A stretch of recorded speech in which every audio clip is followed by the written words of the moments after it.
Mob justice বা উচ্ছৃঙ্খল জনতার হাতে বিচারের বিপক্ষে নিজেদের অবস্থান তুলে ধরলেন বৈষম্য বিরোধী ছাত্র আন্দোলনের অন্যতম সমন্বয়ক হাসনাত আব্দুল্লাহ। তিনি ঢাকা বিশ্ববিদ্যালয় এবং জাহাঙ্গীরনগর বিশ্ববিদ্যালয়ে দুজনকে মারধর করে হত্যার ঘটনায় বিচার নিশ্চিতের তাগিদ দিয়েছেন। বৃহস্পতিবার সামাজিক যোগাযোগ মাধ্যম ফেসবুকে দেওয়া নিজস্ব স্ট্যাটাসে তিনি তার অবস্থান তুলে ধরেন। হাসনাত আব্দুল্লাহ এ সংক্রান্ত একটি ফেসবুক পোস্ট দেন, যাতে তিনি বলেন, মব জাস্টিস কোনো বিচার নয়, এটি শুধু আরও সহিংসতা ও অন্যায়ের কাজ হয়। আমরা ন্যায় বিচার চাই, সহিংসতা নয়। পৃথক আরেকটি স্ট্যাটাসে হাসনাত আব্দুল্লাহ বলেন, ঢাকা বিশ্ববিদ্যালয় ও জাহাঙ্গীরনগর বিশ্ববিদ্যালয়ে পৃথক দুইটি ঘটনার সঙ্গে যারা জড়িত তাদের দ্রুত বিচারের আওতায় নিয়ে আসতে হবে।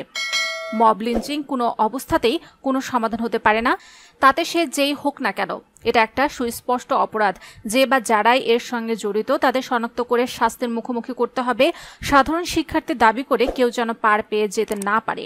হাসনাত আব্দুল্লাহ বলেন, সাধারণ শিক্ষার্থী পরিচয় ছাত্রলীগের চিহ্নিত সন্ত্রাসীদের পুনর্বাসনের কোনো পথ যেমন উন্মুক্ত নয়, তেমনি আইন নিজের হাতে তুলে নিয়ে অপরাধে অভিযুক্ত হলে তাকেও শাস্তি পেতে হবে। এ ব্যাপারে প্রশাসন এবং সাধারণ শিক্ষার্থীদের সজাগ দৃষ্টি রাখতে অনুরোধ করছি।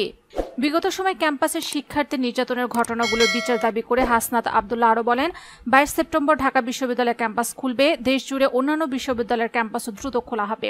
শিক্ষার্থীরা কোনো হামলাকারীর সঙ্গে ক্লাস ও পরীক্ষায় বসতে পারে না। ক্যাম্পাসে ছাত্রলীগের নৃশংস হামলাকারীদের বিরুদ্ধে এখনও কোনো মামলা করা হয়নি। প্রশাসনিকভাবে কোনো আইনগত ব্যবস্থাও নেওয়া হয়নি। তাই জুলাই বিপ্লবে শিক্ষার্থীদের ওপর প্রকাশ্যে হামলায় জড়িতদের বিরুদ্ধে প্রশাসনকে দ্রুত আইনি ব্যবস্থা গ্রহণ করতে হবে। উল্লেখ্য, ঢাকা বিশ্ববিদ্যালয় ফজলুল হক মুসলিম হলে গত বুধবার রাতে তোফাজ্জল হোসেন নামের একজন ব্যক্তিকে মারধর করে হত্যা করা হয়।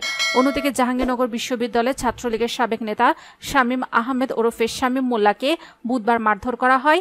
ওই দিন রাতে হাসপাতালে চিকিৎসাধীন অবস্থায় তিনি মারা যান।